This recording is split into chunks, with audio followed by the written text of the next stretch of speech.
Hi guys, good morning sa inyong lahat. Welcome to my channel. Ngayon nga palang umaga ay napaka-busy ko guys. Dahil Monday ngayon ay maaga ang ating estudyante tapos pagising ko naman ay napakakalat ng ating lababo. Pero nung kagabi naman ay natulog ako, malinis na itong lababo. Nagulat na lang ako ay dito sa lababo, napakakalat guys. Pag ang lalaki talaga ang maka-assign sa kusina, asahan mo lahat ng gamit, pati kalat kasama na dyan. Bago nga pala ang lahat, umpisa na ang mga trabaho dito sa kusina ay tinimpla ko muna tong pangkulay na sa aking buhok. Ang tawag nga pala nito ay blackening shampoo. Pagkatapos, ilagay natin sa ating plastic na labo ang powder na ito. Then buhusan natin ng maligamgam na tubig para matunaw yung mga chemical sa loob. Ayan. No need na pumunta sa parlor para magpakulay sa ating buhok. Ayan, kulay black nga pala ito guys. Tapos, ang tawag nito blackening shampoo. So, pag tawag ay shampoo ay ibig sabihin nun, bubula talaga siya guys. So, ayan. Yan lang ang panglagay ko sa aking buhok pag pumuti na ang aking buhok dahil hindi naman to normal ang aking puti ng aking buhok guys. Bali, ako yung nagmana sa aking tatay na maga pa lang ay pumuti na ang aking buhok. So, ganyan lang siya guys. Kailangan mo lang siya ilagay dyan sa plastic labo tapos hayaan mo lang siya. Tapos, ang ilalagay mo pala dyan ay maligamgam na tubig para matunaw yung lahat ng chemical sa loob. Tapos, pagkatapos nito, ibabad mo na siya dyan. Hayaan lumamig dahil nga maligamgam na tubig ang nilagay ko. Hayaan nyo ang aking sisiyo guys dahil umiiyak siya. Ewan ko bakit umiiyak siya. At pagkatapos ko naman dito ay niligpit ko naman yung pinaghugasan ko kagabi bago ako maghugas para hindi naman siya mabasa.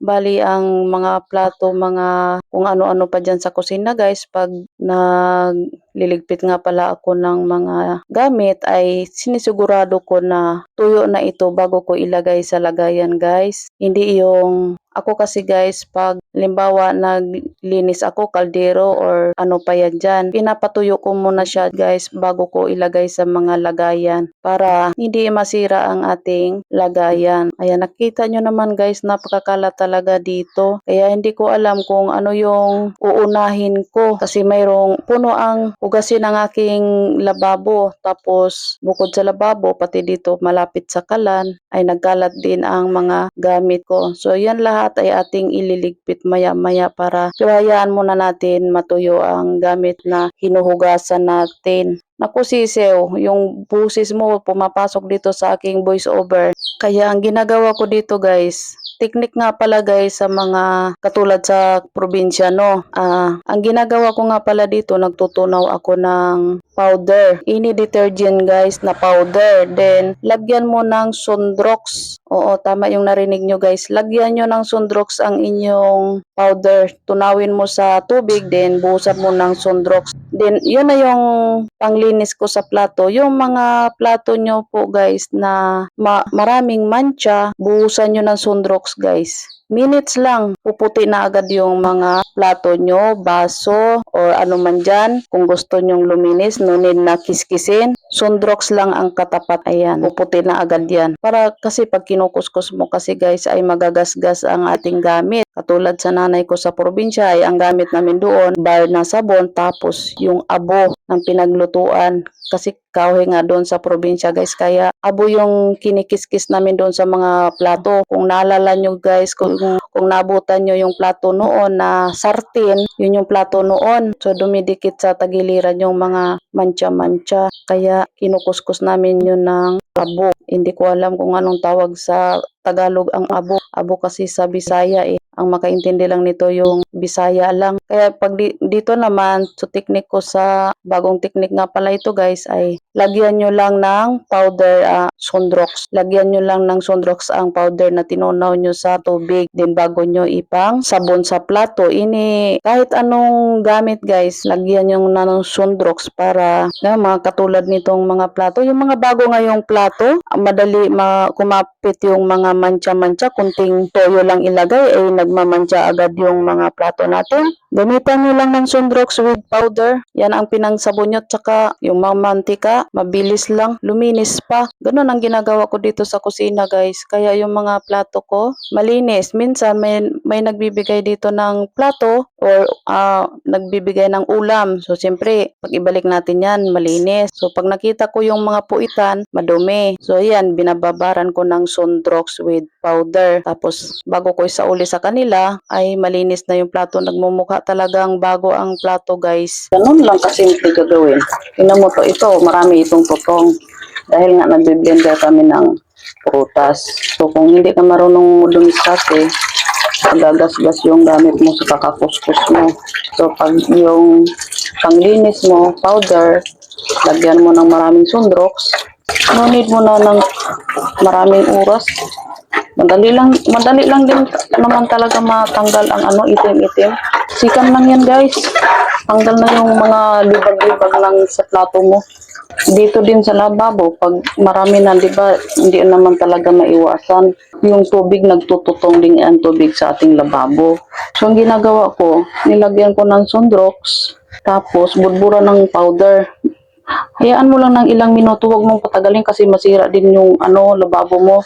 Dahil stainless yan, di ba? Sayang naman pag nasira. Pag sa mga stainless lang yun guys, pero sa mga plato na hindi stainless, kahit hayaan mo pa yan isang araw dyan, lalong puputi. Katulad nito, di ba marami siyang tutong. So, bubuhusan lang yan siya ng Sunrox, madali lang yan. Yan ang teknik ko dito sa kusina guys, tapos hayaan ko lang siya. Dahil segundo lang talaga yan siya.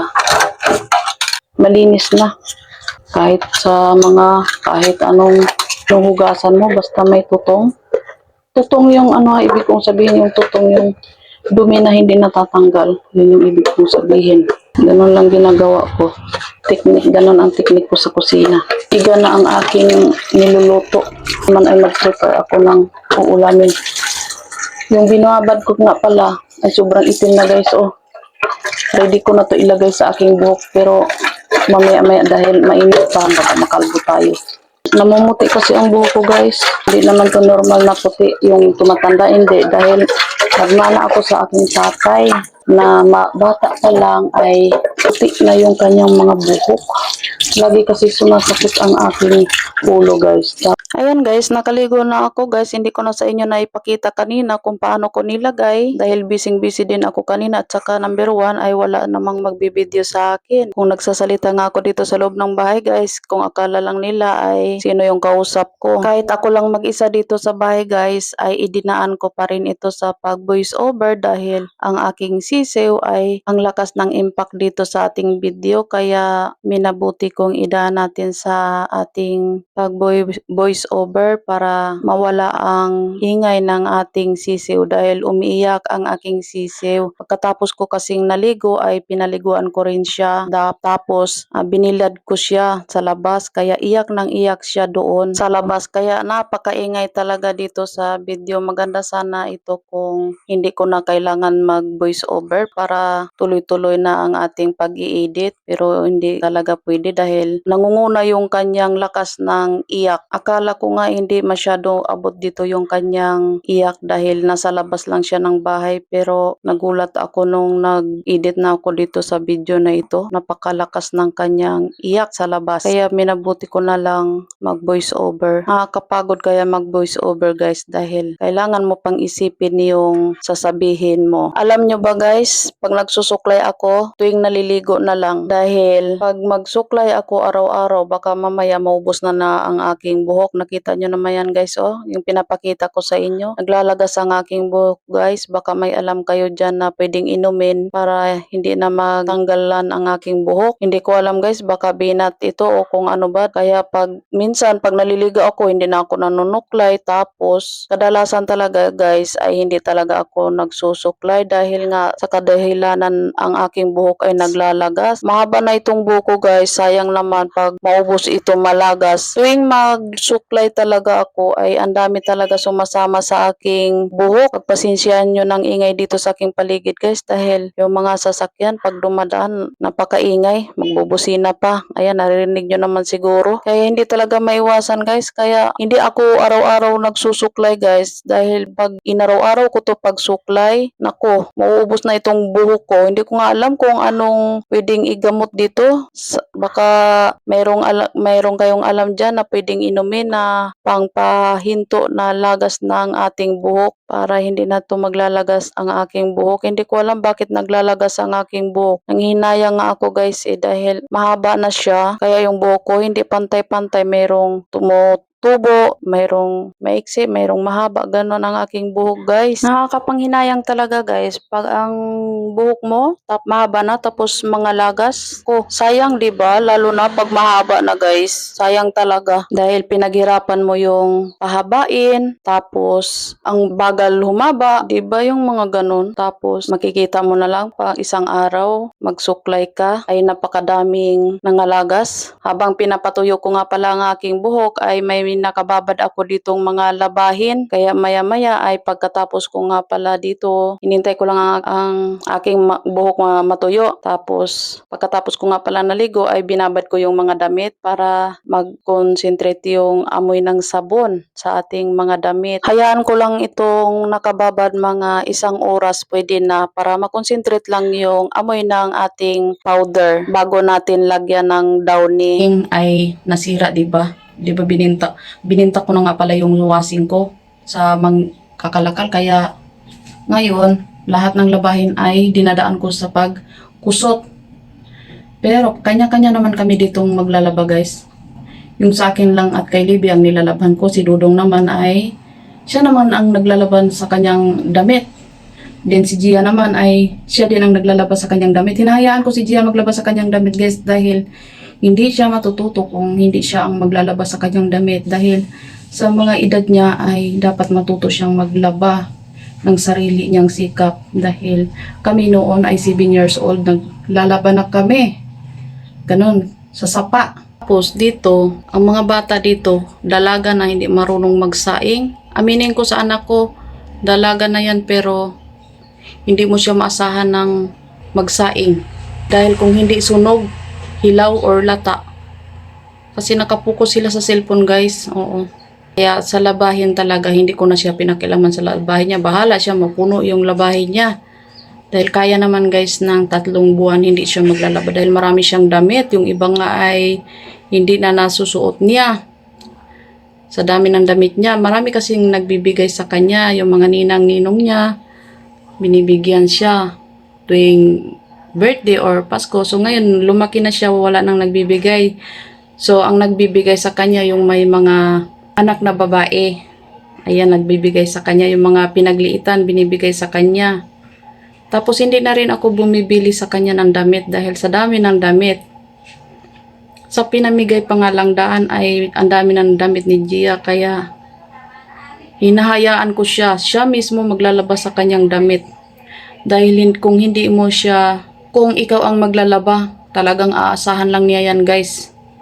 Hindi siya maglalaba, umaasa. Kaya ayoko ng ganyan na lumaki siya na wala siyang alam kung paano linisin, paano labihin, paano, basta yung mga ganun. Kaya hinahayaan ko siya maggawa ng sarili niyang trabaho kasi naiinis ako guys pag halimbawa nag-uutos ako tapos mabigat yung kanyang mukha. Then ang tagal utusan. Alam mo yung utos mo, ikaw rin mismong gumawa. 'Di ba nakakaloka? Sa case naman ng nanay ko noon ay dapat isang utos lang. Sanay kami noon yung isang sipol lang tawag, andun ka kaagad. Huwag mong ulitin na magsipol or tatawag dahil alam mo na guys, malilintikan talaga kami ng nanay ko noon. So dito naman sa case ng anak ko, hindi ko dinadala yung ugali ng nanay ko na maya-maya ay nananakit. Kasi ganun talaga ang mga matatanda noon. Yung kung ano yung naranasan nila noon, pinaparanas din nila sa mga anak ngayon. Ako naman, nagdidisiplina din talaga ako. Hindi ko hinahayaan yung mga pag-uugali na hindi maganda. Yung lumalaban ng mga anak, hindi pwede yun sa akin. Talagang dinidisiplina ko. Ang kawayan nga, kung baluktot, kaya nga ituwid yung anak mo pa kaya. Hindi ako, mataas ang pasensya ko, pero pag napuno ako dyan, ako nagdidisiplina. Kasi guys, pag hindi didisiplinahin yung baluktot na ugali ng anak mo ay tuloy-tuloy na yan hanggang sa paglaki niya. Paano pag tumanda ka, diba? So kaya-kayanin ka lang niya. Sipa-sipain ka na lang dyan. Katulad dyan sa mga magulang na umiiyak na dahil sa anak nila. Ganon. Ayaw ko ng ganon. Basta kung ang ugali ko, pag inilabas ko yung ugali ko, sinisigurado ko talaga na may takot sila sa akin. Alam na alam yung ugali ni Gia. Alam na alam niya yan kung ano yung ugali ko dahil pag ako magalit, ayan, saka yan sila magkikilos. Number 1 na yan sa kwarto kasi ayaw ko yung kalat sa kwarto. Di bali na yung kalat ko sa kwarto dahil ako lang naman ang tao sa kwarto ko. Yung sa kanila naman ay lahat-lahat nandoon na sila. Si Gia naman, pagka galing sa school ay ang kanyang mga damit lapag dito, lapag doon. Ay ayaw ko ng ganot kaya maingay ako dito. Alam niya ng mga kapitbahay ko pag maingay ako dito, ang kalaban ko yung anak ko lang. Pero hindi ako basta-basta nagdidisiplina na agad-agad. Pinapalampas ko pa yan. Nandito yung isa. Dumating yung isa guys.